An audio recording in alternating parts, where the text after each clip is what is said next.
नमस्कार, डेली 24 भारत देख रहे हैं आप। मैं हूं आपके साथ सुरभि राजपूत। बुलेटिन की शुरुआत करते हैं। हिमाचल प्रदेश विधानसभा के अध्यक्ष ने नेता प्रतिपक्ष जयराम ठाकुर समेत बीजेपी के 15 विधायकों को निलंबित कर सदन को स्थगित कर दिया है। आपको बता दें कि पहाड़ी राज्य में इस समय भारी राजनीतिक उथल पुथल चल रही है। कांग्रेस सरकार पर संकट के बादल मंडरा रहे हैं। हिमाचल प्रदेश में राज्यसभा चुनाव में 6 कांग्रेस विधायकों के बीजेपी के उम्मीदवार को वोट देने के पक्ष के बाद ही ये पूरा बवाल मचा है।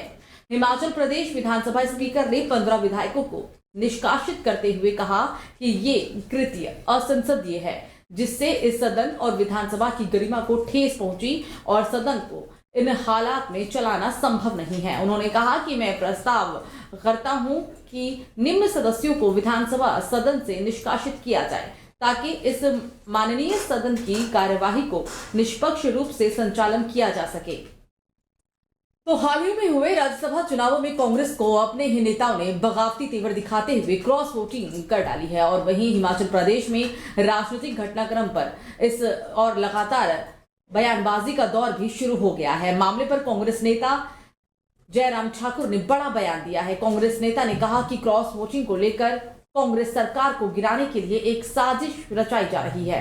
कांग्रेस अध्यक्ष ने पर्यवेक्षकों को कहा कि विधायकों से मिलकर उनकी शिकायतें सुने और जल्द से जल्द रिपोर्ट सौंपे। क्रॉस वोटिंग दुर्भाग्यपूर्ण है। अभी हमारी प्राथमिकता कांग्रेस सरकार को बचाना है। तो वीरभद्र सिंह के बेटे और हिमाचल सरकार में केंद्रीय मंत्री विक्रमादित्य सिंह ने इस्तीफा दे दिया है। विक्रमादित्य सिंह ने कहा कि हमने पार्टी का हमेशा साथ दिया। मैं आज सिर्फ इतना कहना चाहूंगा कि वर्तमान समय में मेरा इस सरकार में बने रहना ठीक नहीं है। मैंने ये निर्णय लिया है कि मैं मंत्रिमंडल से इस्तीफा दे रहा हूं। विक्रमादित्य सिंह हिमाचल प्रदेश के पूर्व सीएम वीरभद्र सिंह के बेटे हैं और शिमला ग्रामीण क्षेत्र से विधायक भी हैं। कांग्रेस पर नीतियों का हमला करते हुए उन्होंने कहा कि हिमाचल प्रदेश सरकार में विधायकों के साथ कहीं ना कहीं अनदेखी हुई है। विधायकों की आवाज दबाने की कोशिश की गई है, जिसके कारण हम आज इस कगार पर हैं। लगातार इन विषयों को पार्टी नेतृत्व के समक्ष भी उठाया गया, लेकिन उसका जिस तरह से सरोकार लेना चाहिए था वो नहीं लिया गया। मुझे दुख के साथ कहना पड़ रहा है कि मुझे एक मंत्री के तौर पर अपमानित करने का काम किया गया है। जिस तरह के संदेश विभाग में भेजे जाते हैं, हमें कमजोर करने की कोशिश की गई। सरकार सभी के सामूहिक प्रयास से बनी थी। मैं किसी भी दबाव में नहीं आने वाला।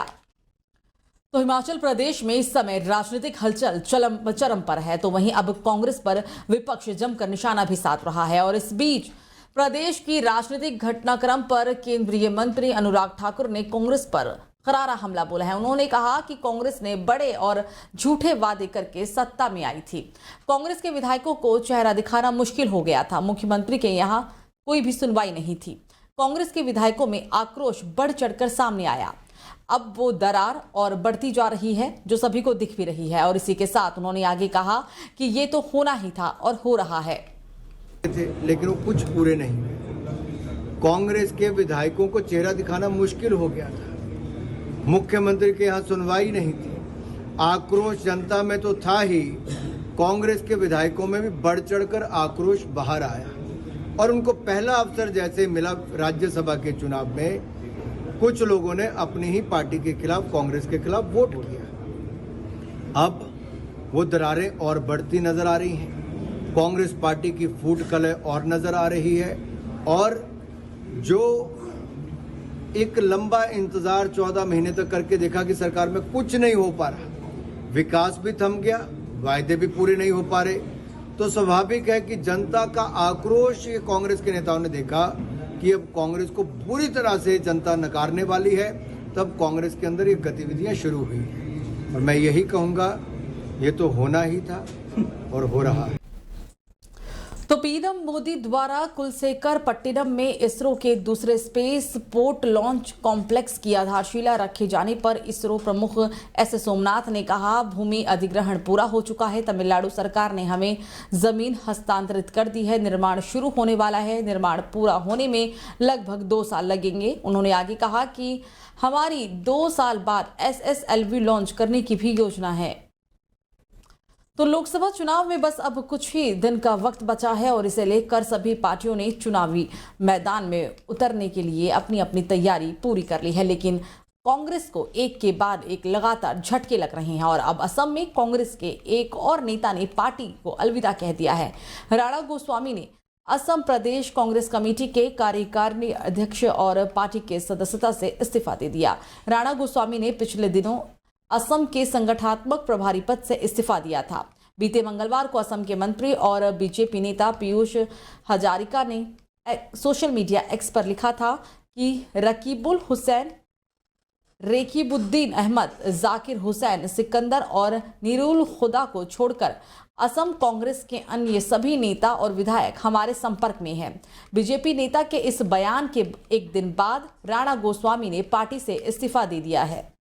तो लोकसभा चुनाव से पहले उत्तर प्रदेश की योगी सरकार में मंत्रिमंडल विस्तार हो सकता है। जानकारी के मुताबिक एक हफ्ते के अंदर मंत्रिमंडल विस्तार हो जाएगा। सूत्रों का दावा है कि इस विस्तार में सुहेलदेव, भारतीय समाज पार्टी के नेता ओपी राजभर, भारतीय जनता पार्टी के नेता और एमएलसी दारा सिंह चौहान का भी नाम आ सकता है। फिलहाल कैबिनेट में 8 मंत्रियों के लिए जगह खाली है। माना जा रहा है कि 5 से 6 विधायक मंत्री पद की शपथ ले सकते हैं। इसके अलावा राष्ट्रीय लोकदल के 9 विधायकों में से भी किसी एक को मंत्री बनाया जा सकता है। वहीं ये भी माना जा रहा है कि विधान परिषद की 13 सीटों पर चुनाव से पहले बीजेपी मंत्रिमंडल विस्तार पर इसलिए भी जोर दे रही है ताकि उस चुनाव में अगर मतदान की परिस्थिति बने तो कोई सहयोगी नाराज ना हो सके।